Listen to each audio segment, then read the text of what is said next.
In den USA, es gibt ein sehr berühmte Reality-Show, der heißt The Shark Tank, der Haiebecken. Hier bei der NSA-Convention haben wir etwas Ähnliches gemacht.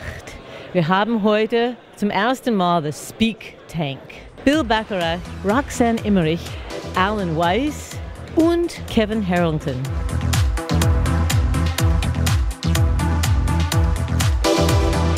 Diese 4 Experten sind zusammengekommen und haben 4 neue Redner analysiert, geholfen, Tipps gegeben und wir dürften anschließend jeder eine Frage stellen. Kevin, in your work, both here and also on TV with the Shark Tank, what is the most important element of entrepreneurship? I think number one, most entrepreneurs end up undercapitalized, and if they bring the right team together and they have a great business, the money will flow. So getting the right team to help them raise the capital will give them a much better chance for success.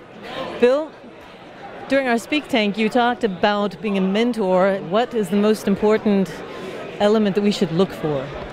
Well, I can tell you what the mentor looks for.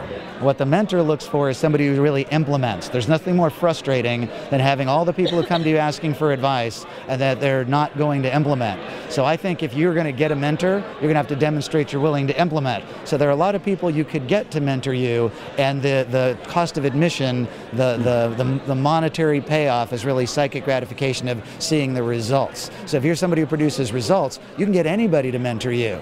But if you're not, nobody's going to want to mentor you for long. And Roxanne, you talked about there are a lot of podcasts online.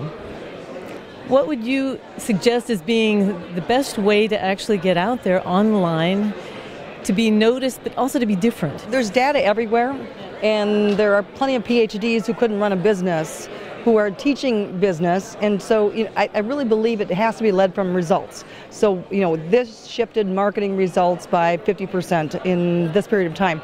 So the clarification of results for one thing, and I think the other piece is like, how do you know it's working? How do you know what the results are? And I really believe that you got to differentiate these days, and so just having data coming at people really isn't enough.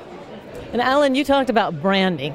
It's important to really establish your own brand and build that up. If you could give a couple of tips, what is the best way to get going and really establishing your own brand? Yeah? 2 things to keep in mind here. One is the fact that a brand is a representation of uniform quality. But more importantly, a brand is what people think of you when you're not there. And so what you want to create is something memorable. You want to create something that's memorable in the other person's self-interest. And if you can do that, people will think of you. So it could be a phrase, guaranteed absolutely get there the next day. But the ultimate brand is your name. It's one thing to say we want a strategist and Alan's name is in the hat, but it's another thing to say, get me Alan Weiss. So the ultimate brand is your name, and that means you want to keep it in front of people so they think of you when you're not there. Well, thank you very much for taking the time to be with us today. Bitte, bitte, and all the best. Thank you. All right.